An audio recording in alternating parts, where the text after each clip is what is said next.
वज़ीर आज़म शहबाज शरीफ की तुर्कमानिस्तान के सदर से मुलाकात दो तरफा तजारती और इक़्तिसादी रवाबित मजबूत बनाने के अज़्म के इज़हार। कराची और गवादर की बंदरगाहों का जोग्राफी मिसाली है।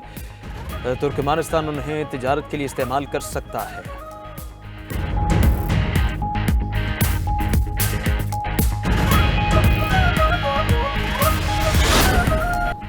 साबिक लेफ्टिनेंट जनरल फैज़ हमीद को 14 साल कैद बामशक्कत की सजा सुना दी गई। ISPR के मुताबिक फील्ड जनरल कोर्ट मार्शल ने फैज़ हमीद को सजा सुनाई। मुलजिम के खिलाफ 4 इल्जामात पर कार्रवाई की गई। फैज़ हमीद पर सियासी सरगर्मियों में मुलव्वस होने का इल्जाम साबित हुआ। फैज़ हमीद पर ऑफिशियल सीक्रेट एक्ट की खिलाफ वर्जी भी साबित हुई। इल्जामात में इख्तियारात और सरकारी वसाइल का गलत इस्तेमाल और मुतालिका अफराद को नाजायज नुकसान पहुंचाना शामिल है। साबिक लेफ्टिनेंट जनरल फैज़ हमीद के खिलाफ पाकिस्तान आर्मी एक्ट के तहत फील्ड जनरल कोर्ट मार्शल का अमल शुरू किया गया। फील्ड जनरल कोर्ट मार्शल का यह अमल 15 माह तक जारी रहा। तवील और मेहनत तलब कानूनी कार्रवाई के बाद मुलजिम तमाम इल्जामात में कसूरवार साबित पाया।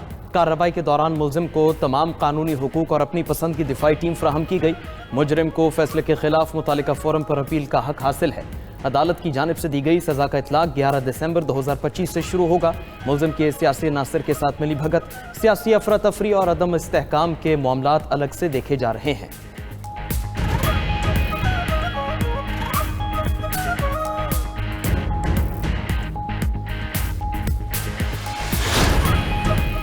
साबिक lieutenant general retired Faiz Hamid के खिलाफ कार्रवाई का आगाज निजी हाउसिंग सोसाइटी टॉप सिटी से मुतालिक शिकायत सामने आने के बाद हुआ।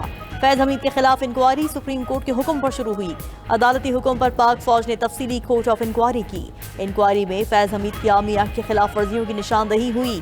फैज हमीद ने 29 नवंबर 2022 को कबल अज वक्त रिटायरमेंट ली थी। साबिक लेफ्टिनेंट जनरल फैज हमीद को 12 अगस्त 2024 को चार्जशीट किया गया। 12 अगस्त को ही फैज हमीद के फील्ड जनरल कोर्ट मार्शल का बाज़ाब्ता आगाज हुआ। 12 अगस्त 2024 को ही फैज हमीद को फौजी तहवील में लिया गया। फैज हमीद के खिलाफ आर्मी एक्ट की दफात के तहत कार्रवाई 15 माह चली।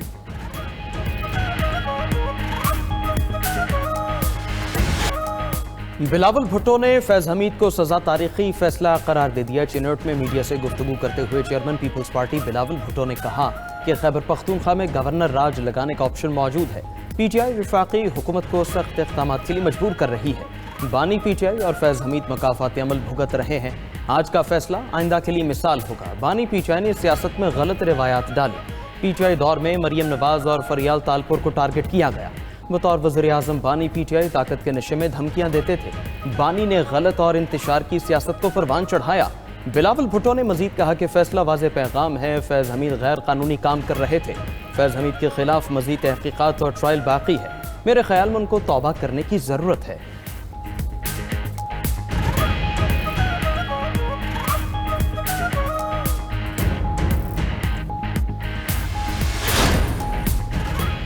फैज हमीद को 15 महीने के प्रोसेस के बाद सजा सुनाई गई। वज़ीर दिफा ख्वाजा आसिफ का फैज हमीद को सजा पर रद्द अमल।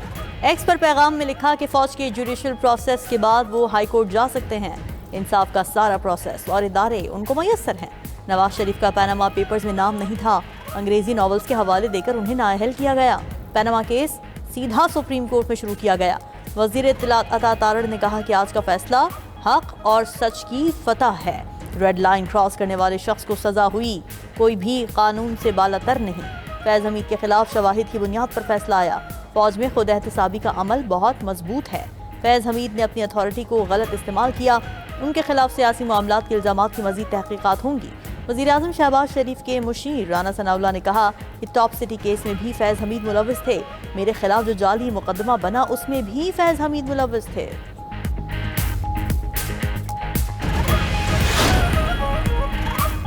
फैज हमीद की सजा तारीखी और फैसला दुरुस्त है। यह सजा इब्तिदा है। लंबे चौड़े इंसाफ का सिलसिला रुकेगा नहीं। सेनेटर फैसल वावडा ने फैज हमीद को सजा पर रद्द अमल में कहा, साबित हो गया पाकिस्तान से बड़ा कोई नहीं। फैज हमीद ने सियासत भी की और बगावत भी। फैज हमीद ने पाक फौज, जमहूरियत और अवाम के साथ गद्दारी की। ये पहला तारीखी केस था जो मंतकी अंजाम तक पहुँचा। अब किसी को शिकवा और शिकायत नहीं होनी चाहिए। सहूलतकारों को भी कानून के कटहरे में लाया जाएगा।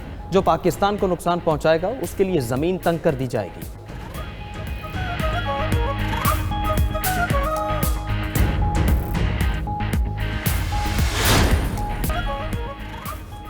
नॉर्वे के सफीर की अदालती मुदाखलत पर पाकिस्तान का सख्त डिमार्च जारी। इस्लामाबाद की अदालत में गैर जरूरी शिरकत में नॉर्वेजन सफीर की तवज्जो दिलाई गई। दफ्तर खारजा के मुताबिक ये इक़दाम सिफारती हुदूद से तजावुज़ के मुतरादिफ है।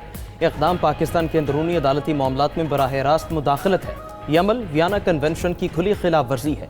किसी सफीर का अदालती अमल पर असरअंदाज होना सिफारती जिम्मेदारियों की संगीन खिलाफ वर्जी तस्वुर होती है।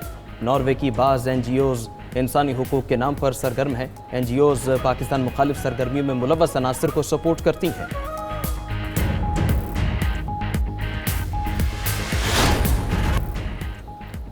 बानी PTI से अडयाला जेल में सियासी रहनुमाओं की मुलाकात का दिन। वज़ीर आला खैबर पख्तूनख्वा को अडयाला जेल जाने की इजाज़त न मिली। सोहेल आफरीदी को दाखिल नाके पर रोक दिया गया। तहरीक इंसाफ ने वज़ीर आला KP समेत 6 रहनुमाओं की फहरिस्त जेल हुकाम को भिजवाई थी। मीडिया से गुफ्तगू में वज़ीर आला KP ने कहा कि 10वीं बार बानी PTI से मिलने अडयाला आया। 4.5 करोड़ लोगों का मुंतखब नुमाइंदा हूँ, फिर भी बानी PTI से मुलाकात नहीं करने दी जा रही। बानी PTI की बहनों से रवा सलूक मुनासिब नहीं। शाहिद खटक की टांग फ्रैक्चर हो गई है। सर्टिफाइड चोरों को हमारी बारी पर इसका हिसाब देना होगा। फैज़ हमीद को सजा इदारे का अंदरूनी मामला है।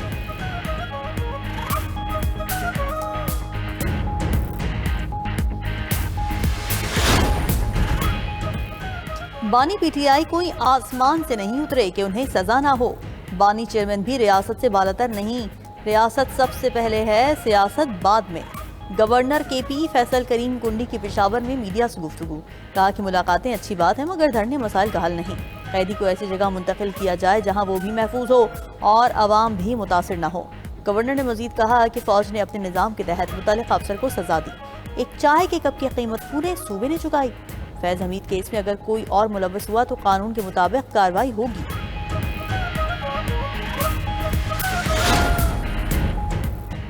इंसदाद दहशतगर्दी अदालत रावलपिंडी ने अलीमा खान के जमानती मचल के जब्त करने के अहकामात जारी कर दिए। अलीमा खान समेत 11 मुल्ज़िमान के खिलाफ 26 नवंबर के एहतजाज पर दर्ज मुकदमे की समाअत। अलीमा खान और उनके वकला अदालत पेश नहीं हुए। अदालत ने काबिल जमानत वारंट और जमानत मनसूखी के नोट्स भी जारी कर दिए। समाअत 15 दिसंबर तक मुलतवी कर दी गई।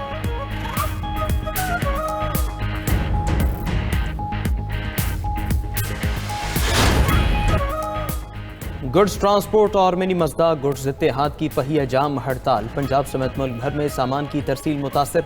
कराची और कोयटा में भी गुड्स ट्रांसपोर्टर्स की हड़ताल। ताजर बरादरी समेत शहरियों को शदीद मुश्किलात का सामना। उधर वज़ीर आला पंजाब मरियम नवाज की ट्रांसपोर्टर से मुज़ाकरात की हिदायत। सूबाई वज़रा की सरबराही में कमेटी के ट्रांसपोर्टर से मुज़ाकरात। चेयरमैन एप्टिमा कामरान अरशद ने भी हड़ताल ख़त्म करवाने के लिए वज़ीर आला पंजाब को ख़त लिखा था।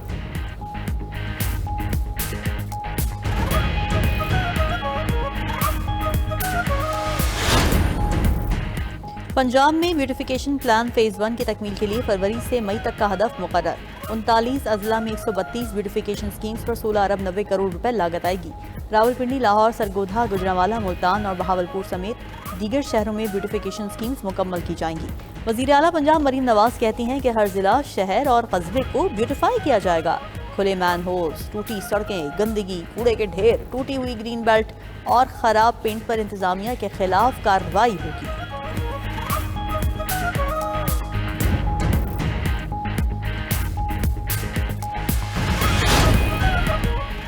IMF ने $1.2 अरब स्टेट बैंक के अकाउंट में मुंतकिल कर दिए। ज़राए के मुताबिक पाकिस्तान को मौजूदा कर्ज प्रोग्राम की तीसरी किस्त के तौर पर $1 अरब जारी हुए। मौसमियाती तब्दीलियों से निपटने के लिए $20 करोड़ जारी किए गए। IMF ने 8 दिसंबर को पाकिस्तान के लिए $1.2 अरब की मंजूरी दी थी।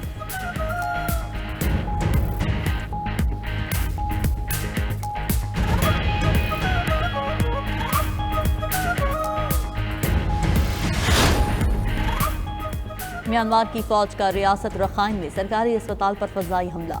31 जाँ बहक, दर्जनों जख्मी हो गए। 300 बिस्तरों पर मुश्तमिल अस्पताल शदीद मुतासिर। तिब्बी सहूलियात तबाह हो गई। रात भर बमबारी से शहर का सबसे बड़ा अस्पताल मलबे में तब्दील हो गया।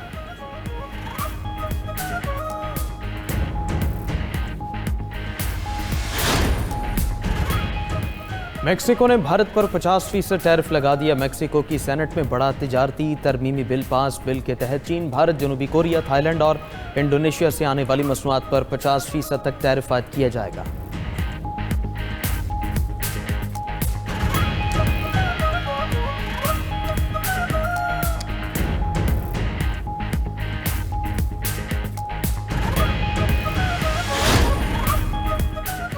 बांग्लादेश में आम इंतखाबात 12 फरवरी 2026 को कराने का ऐलान। बांग्लादेशी इलेक्शन कमीशन का कहना है कि साबिक वज़ीर आज़म शेख हसीना की जमात अवामी लीग को इलेक्शन लड़ने से रोक दिया गया। इंतखाबात में खालिदा जिया की जमात बांग्लादेश नेशनलिस्ट पार्टी और जमात इस्लामी के दरमियान मुकाबला होगा।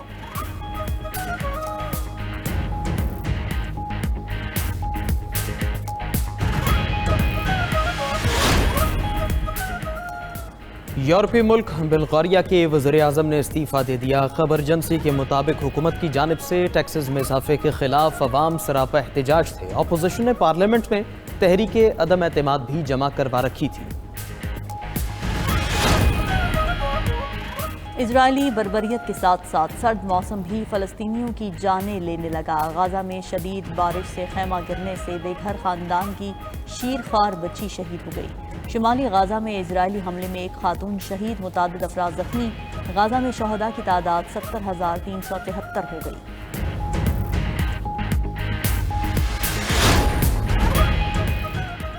रूस ने वेनेजुएला के साहिल पर टैंकर को कब्जे में लेने पर अमेरिका से जवाब तलब कर लिया। रूसी वज़ीर ख़ारजा सर्गी लेवरोव ने कहा, टैंकर तेल लेकर क्यूबा जा रहा था। वाशिंगटन को आलमी बरादरी का एहतराम करते हुए बताना चाहिए कि इस कार्रवाई की बुनियाद क्या थी।